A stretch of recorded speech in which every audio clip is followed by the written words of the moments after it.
जय आरसीएम। अच्छा है आप सब लोग? Yes. झकास? Yes. बिंदास? मजा आ रहा है? Yes. पक्का? चलो मैं ना 5 मिनट ही बात करूंगी, ज्यादा देर बात नहीं करूंगी, पर एक चीज आप लोगों को सबसे पहले क्लियर करना चाहती हूँ, क्योंकि लोग बाग मेरे को समझते नहीं है, बिल्कुल भी समझने में प्रॉब्लम हो जाती है। मेरी क्या हिंदी बड़ी खराब है, मेरी हिंदी बड़ी खराब है, और अगर आपको यहाँ पे बैठ के लग रहा है कि मेरी हिंदी बड़ी अच्छी है तो मेरे साथ साथ आपकी भी हिंदी खराब है। सच्ची में मेरी हिंदी बड़ी खराब है, तो जो मैं बोलूंगी उसको थोड़ा थोड़ा समझने की कोशिश करते हैं।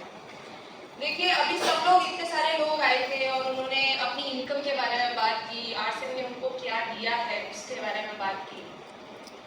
मेरे को जब भी कोई बोलता है ना इंट्रोड्यूस करो अपने आप को, मैं सिर्फ एक चीज बोलती हूँ कि मैं तो सिर्फ आरसीएम की बच्ची हूँ।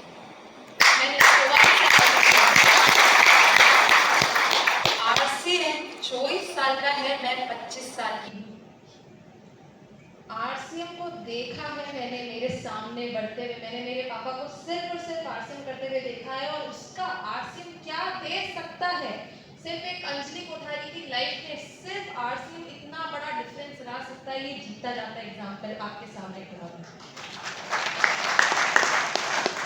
बात करते हुए मैंने क्यों डिसीजन बनाया, मेरी अच्छी खासी नौकरी थी, मैं क्लोज टू 1 लाख रुपीस कमा लेती थी 23 की एज में, 22-23 की एज में मैं कमा लेती थी। अभी मेरी 25 साल उम्र हुई है।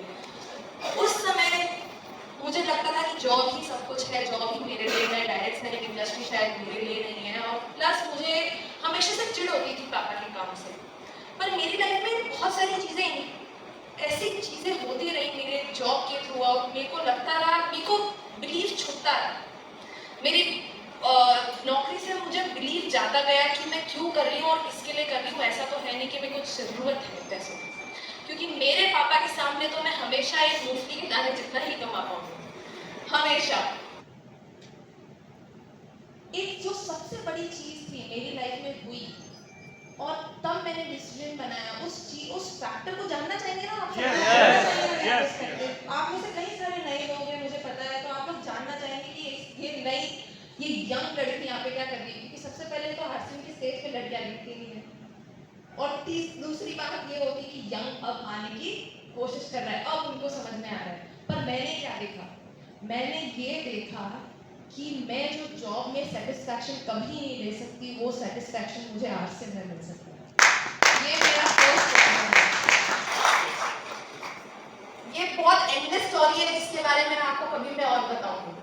बट सेकंड पॉइंट, जो सबसे इम्पोर्टेंट पॉइंट था मेरा नौकरी छोड़ने का और आरसीएम करने का था, वो था एआई, आर्टिफिशियल इंटेलिजेंस, जिसने मेरे को सिर्फ समझा दिया, उसने तो मेरे को सिर्फ एक गेट में बता दिया कि देख बेटा तेरी नौकरी तेरी भी नहीं रहेगी, तू अभी तो कर ले नौकरी, बाद में क्या करेगी। मुझे हमेशा से पता था कि मैं एक इंडिपेंडेंट लड़की बनना चाहती हूँ, मेरे पापा मम्मी ने मुझे इतना पढ़ाया है, लिखाया है, मैं किसी के साथ अपनी लाइफ नहीं चलाना चाहती, मैं अपनी लाइफ अपनी तरीके से जीना चाहती हूँ। और मोस्टली बहुत सारी लड़कियाँ होंगी जो ये सपना देखती हैं, इस लड़की ने भी कोई सपना देखा था। मुझे पता है अगर मुझे मेरी लाइफ मेरे तरीके से जीनी है तो मुझे एक स्टेबल चीज़ करनी ही पड़ेगी लाइफ, और वो स्टेबिलिटी मेरी जॉब में मेरे को नहीं दी, और आप सबके साथ भी वही होने वाला है। सबकी नौकरियां सबके हाथ से जाने वाली है, क्योंकि आज एक भी ऐसा काम नहीं है जो कभी कोई कंप्यूटर कर ही नहीं सकता। और अगर उस चीज का रिप्लेसमेंट यहाँ पे अभी नहीं दिख रहा है तो आने वाले 5 साल में दिख जाएगा, और ये रियलिटी है। मेरे साथ मेरी नौकरी में यही होने लगा, मुझे समझ में आ गया कि नौकरी तो हाथ से चली जाएगी, क्या करूँगी। पर मेरी रिसर्च के थ्रू मुझे ये पता चला था कि डायरेक्ट सेलिंग ऐसी इंडस्ट्री है जो कभी कोई कंप्यूटर आपके हाथ से ले ही नहीं सकता, कभी कोई कंप्यूटर नहीं ले सकता। जानना चाहेंगे क्यों? Yes. अरे यार मजा ही नहीं आ रहा है, जानना चाहेंगे? Yes. असली अंकल डेड इंसान से काम नहीं करते, बात ही नहीं करेंगे, आगे बात ही नहीं करेंगे, आप लोग एंथुसियाज्म नहीं दिखाओगे। जानना चाहिए? Yes. क्योंकि डायरेक्ट सेलिंग जो काम है ना, डायरेक्ट सेलिंग का जो कोर है वो है ह्यूमन इंटरैक्शन, ह्यूमन इन्वॉल्वमेंट का।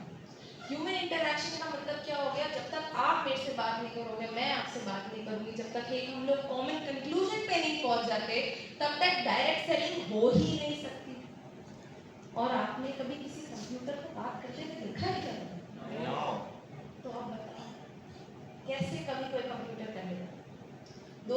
होती है, जो एक चीज होती है जो सेंस बनाती है, दूसरी चीज होती है जो सेंस नहीं बनाती है। मजे की बात है, कंप्यूटर वही काम कर सकता है जो चीजें सेंस बनाती है। अगर उसको बोलो कि 2+2 क्या होता है तो 4 ही बताएगा। समझ में आ रहा है? Yes. कंप्यूटर वही चीज करता है जो सेंस बनाती है। पर मजे की बात यह है कि बिजनेस में तो हमेशा ह्यूमन इमोशंस जुड़े हुए होते हैं, और जिस चीज में ह्यूमन इमोशंस जुड़े हुए होते हैं वो काम कभी कोई कंप्यूटर कर ही नहीं सकता। इसलिए डायरेक्ट सेलिंग कभी कोई कंप्यूटर कर ही नहीं सकता।